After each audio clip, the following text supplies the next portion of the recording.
ನಮಸ್ಕಾರ ಎಲ್ಲರಿಗೂ ಮಾಲ್ವಿಕಾ ಸ್ಪಿರಿಚುವಲ್ ಚಾನೆಲ್ಗೆ ಸ್ವಾಗತ. ಇಂದಿನ ವಿಡಿಯೋ ಉಮಾಮಹೇಶ್ವರ ಸ್ತೋತ್ರದ ಮೇಲೆ. ಓಂ ಉಮಾಮಹೇಶ್ವರಾಯ ನಮಃ. ಸ್ತೋತ್ರವು ಹೀಗಿದೆ. ನಮಃ ಶಿವಾಭ್ಯಾಂ ನವಯೌವನಾಭ್ಯಾಂ ಪರಸ್ಪರಾಶ್ಲಿಷ್ಟವಪುರ್ಧರಾಭ್ಯಾಂ ನಾಗೇಂದ್ರಕನ್ಯಾ ವೃಷಕೇಟನಾಭ್ಯಾಂ ನಮೋ ನಮಃ ಶಂಕರ ಪಾರ್ವತೀಭ್ಯಾಂ. ನಮಃ ಶಿವಾಭ್ಯಾಂ ಸರಸೋತ್ಸವಾಭ್ಯಾಂ ನಮಸ್ಕೃತಾಭೀಷ್ಟವರ ಪ್ರದಾಭ್ಯಾಂ ನಾರಾಯಣೀನ ಚಿತಪಾದುಕಾಭ್ಯಾಂ ನಮೋ ನಮಃ ಶಂಕರ ಪಾರ್ವತೀಭ್ಯಾಂ. ನಮಃ ಶಿವಾಭ್ಯಾಂ ವೃಷವಾಹನಾಭ್ಯಾಂ ವಿರಿಂಚಿ ವಿಷ್ಣವೇಂದ್ರ ಸುಪೂಜಿತಾಭ್ಯಾಂ ವಿಭೂತಿಪಾಟಿ ರವಿಲೇಪನಾಭ್ಯಾಂ ನಮೋ ನಮಃ ಶಂಕರ ಪಾರ್ವತೀಭ್ಯಾಂ. ನಮಃ ಶಿವಾಭ್ಯಾಂ ಜಗದೀಶ್ವರಾಭ್ಯಾಂ ಜಗತ್ಪತಿಭ್ಯಾಂ ಜಯ ವಿಗ್ರಹಾಭ್ಯಾಂ ಜಂಬಾರಿ ಮುಖ್ಯೇರ್ ಅಭಿವಂದಿತಾಭ್ಯಾಂ ನಮೋ ನಮಃ ಶಂಕರ ಪಾರ್ವತೀಭ್ಯಾಂ. ನಮಃ ಶಿವಾಭ್ಯಾಂ ಪರಮೌಷಧಾಭ್ಯಾಂ ಪಂಚಾಕ್ಷರಿ ಪಂಜರ ರಂಜಿತಾಭ್ಯಾಂ ಪ್ರಪಂಚ ಸೃಷ್ಟಿ ಸ್ಥಿತಿ ಸಂಹೃತಾಭ್ಯಾಂ ನಮೋ ನಮಃ ಶಂಕರ ಪಾರ್ವತೀಭ್ಯಾಂ. ನಮಃ ಶಿವಾಭ್ಯಾಂ ಅತಿಸುಂದರಾಭ್ಯಾಂ ಅತ್ಯಂತಮಾಸಕ್ತರಿದಂ ಭುಜಾಭ್ಯಾಂ ಅಶೇಷಲೋಕೈಕಹಿತಂ ಕರಾಭ್ಯಾಂ ನಮೋ ನಮಃ ಶಂಕರ ಪಾರ್ವತೀಭ್ಯಾಂ. ನಮಃ ಶಿವಾಭ್ಯಾಂ ಕಲಿನಾಶನಾಭ್ಯಾಂ ಕಂಕಾಲ ಕಲ್ಯಾಣ ವಪುರ್ಧರಾಭ್ಯಾಂ ಕೈಲಾಸ ಶೈಲೇ ಸ್ಥಿತದೇವತಾಭ್ಯಾಂ ನಮೋ ನಮಃ ಶಂಕರ ಪಾರ್ವತೀಭ್ಯಾಂ. ನಮಃ ಶಿವಾಭ್ಯಾಂ ಅಶುಭಾಪಹಾಭ್ಯಾಂ ಅಶೇಷಲೋಕೈಕವಿಶೇಷಿತಾಭ್ಯಾಂ ಅಕುಂಠಿತಾಭ್ಯಾಂ ಸ್ಮೃತಿಸಂಭೃತಾಭ್ಯಾಂ ನಮೋ ನಮಃ ಶಂಕರ ಪಾರ್ವತೀಭ್ಯಾಂ.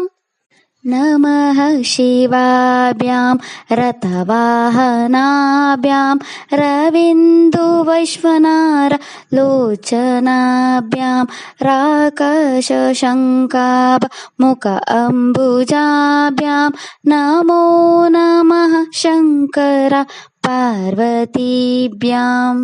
ನಮಃ ಶಿವಾಭ್ಯಾಂ ಜಟಿಲಾಂಧರಾಭ್ಯಾಂ ಜರಮೃತಿಭ್ಯಾಂ ಚ ವಿವರ್ಜಿತಾಭ್ಯಾಂ ಜನಾರ್ದನಾಬ್ಜೋ ಭವಪೂಜಿತಾಭ್ಯಾಂ ನಮೋ ನಮಃ ಶಂಕರ ಪಾರ್ವತೀಭ್ಯಾಂ. ನಮಃ ಶಿವಾಭ್ಯಾಂ ವಿಷಮೇಕ್ಷಣಾಭ್ಯಾಂ ಬಿಲ್ವವಚತ್ತ ಮಲ್ಲಿಕಧಾಮಭೃದ್ಯಾಂ ಶೋಭಾವತಿ ಶಾಂತವತೀಶ್ವರಾಭ್ಯಾಂ ನಮೋ ನಮಃ ಶಂಕರ ಪಾರ್ವತೀಭ್ಯಾಂ. ನಮಃ ಶಿವಾಭ್ಯಾಂ ಪಶುಪಾಲಕಾಭ್ಯಾಂ ಜಗತ್ರಯೀರಕ್ಷಣಾಬದ್ಧರುದ್ಯಾಂ ಸಮಸ್ತದೇವಾಸುರಪೂಜಿತಾಭ್ಯಾಂ ನಮೋ ನಮಃ ಶಂಕರ ಪಾರ್ವತೀಭ್ಯಾಂ. ಈ ಉಮಾಮಹೇಶ್ವರ ಸ್ತೋತ್ರವು ಶಿವ ಮತ್ತು ಪಾರ್ವತಿ ದೇವಿಗೆ ಸಮರ್ಪಿತವಾದ ಜನಪ್ರಿಯ ಸ್ತೋತ್ರಗಳಲ್ಲಿ ಒಂದಾಗಿದೆ. ಇದನ್ನು ಶಿವಪಾರ್ವತಿ ಸ್ತೋತ್ರ ಎಂಬ ಹೆಸರಿನಿಂದಲೂ ಕರೆಯಲಾಗುತ್ತದೆ. ಈ ಸ್ತೋತ್ರವನ್ನು ಆದಿಗುರು ಶಂಕರಾಚಾರ್ಯರು ರಚಿಸಿದ್ದಾರೆ. ಈ ದೈವಿಕ ಸ್ತೋತ್ರವು 12 ಪವಿತ್ರ ಚರಣಗಳನ್ನು ಹೊಂದಿದೆ. ಇದು ಶಿವ ಮತ್ತು ಪಾರ್ವತಿ ದೇವಿಯ ಸ್ತುತಿಯನ್ನು ಹಾಡುತ್ತದೆ. ಉಮಾ ಎಂಬುದು ಪಾರ್ವತಿ ದೇವಿಯ ಇನ್ನೊಂದು ಹೆಸರು ಮತ್ತು ಮಹೇಶ್ವರನು ಬೇರೆ ಯಾರೂ ಅಲ್ಲ, ಸ್ವತಃ ಶಿವನೇ.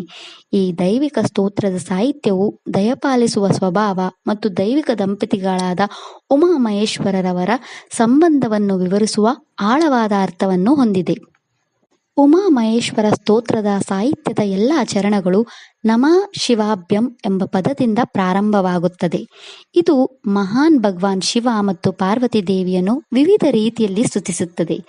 ಉಮಾಮಹೇಶ್ವರ ಸ್ತೋತ್ರವು ದೇವರ ಸ್ವಭಾವ ಮತ್ತು ಗುಣಗಳನ್ನು ಹೇಳುತ್ತದೆ. ಇದು ಮದುವೆ ಮತ್ತು ಗೃಹಸ್ಥ ಆಶ್ರಮದ ಮಹತ್ವವನ್ನು ವಿವರಿಸುತ್ತದೆ. ಶಿವ ಸ್ತೋತ್ರಗಳಲ್ಲಿ ಉಮಾಮಹೇಶ್ವರ ಸ್ತೋತ್ರಕ್ಕೆ ವಿಶೇಷ ಮಹತ್ವವಿದೆ ಮತ್ತು ಶಿವ ಮತ್ತು ಪಾರ್ವತಿ ದೇವಿಯನ್ನು ಒಟ್ಟಿಗೆ ಪೂಜಿಸಲು ಉತ್ತಮ ಮಾರ್ಗವಾಗಿದೆ. ಇನ್ನು ಉಮಾಮಹೇಶ್ವರ ಸ್ತೋತ್ರವನ್ನು ಪಠಿಸುವುದರಿಂದ ಆಗುವ ಲಾಭಗಳ ಬಗ್ಗೆ ತಿಳಿಯೋಣ.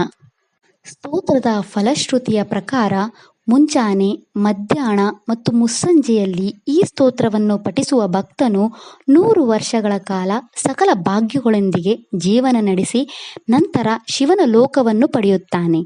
ಉತ್ತಮ ವೈವಾಹಿಕ ಜೀವನಕ್ಕೆ, ಉತ್ತಮ ಸಂಗಾತಿಯನ್ನು ಪಡೆಯಲು ಮತ್ತು ಉತ್ತಮ ಕುಟುಂಬ ಸಂಬಂಧಗಳನ್ನು ಹೊಂದಲು ಇದು ಉತ್ತಮ ಸ್ತೋತ್ರವಾಗಿದೆ. ಈ ಉಮಾಮಹೇಶ್ವರ ಸ್ತೋತ್ರವನ್ನು ಪಠಿಸುವುದರಿಂದ ನಮ್ಮ ಜೀವನದಲ್ಲಿ ಎಲ್ಲ ರೀತಿಯ ಸಂಪತ್ತುಗಳನ್ನು ದಯಪಾಲಿಸುತ್ತದೆ. ಇದು ಶಿವ ಮತ್ತು ಪಾರ್ವತಿ ದೇವಿಯನ್ನು ಅವರ ಕರುಣೆಗಾಗಿ ಒಟ್ಟಿಗೆ ಧ್ಯಾನಿಸಲು ಮತ್ತು ದಿನದಿಂದ ದಿನಕ್ಕೆ ಸಮಸ್ಯೆಗಳನ್ನು ಪರಿಹರಿಸಲು ಬಳಸುವ ಒಂದು ದೊಡ್ಡ ಸ್ತೋತ್ರವಾಗಿದೆ. ಶೀಘ್ರವಾಗಿ ಮದುವೆಯಾಗಲು ಮತ್ತು ಪತಿ ಪತ್ನಿ ನಡುವಿನ ಸಂಬಂಧದ ಸಮಸ್ಯೆಗಳು ಪರಿಹಾರವಾಗಲು ಸಹ ಪಠಿಸಬೇಕಾದ ಮಹಾನ್ ಸ್ತೋತ್ರವಾಗಿದೆ. ಈ ಮಂತ್ರವು ದಂಪತಿಗಳ ದಾಂಪತ್ಯ ಜೀವನಕ್ಕೆ ಸಾಮರಸ್ಯವನ್ನು ತರುತ್ತದೆ.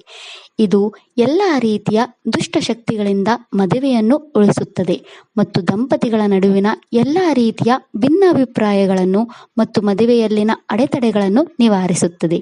ಈ ಸ್ತೋತ್ರವನ್ನು ಪಠಿಸುವುದರಿಂದ ವಿಚ್ಛೇದನ ಅಥವಾ ಪ್ರತ್ಯೇಕತೆಯ ಸಮಸ್ಯೆಗಳನ್ನು ನಿವಾರಿಸಲು ಸಹಾಯ ಮಾಡುತ್ತದೆ.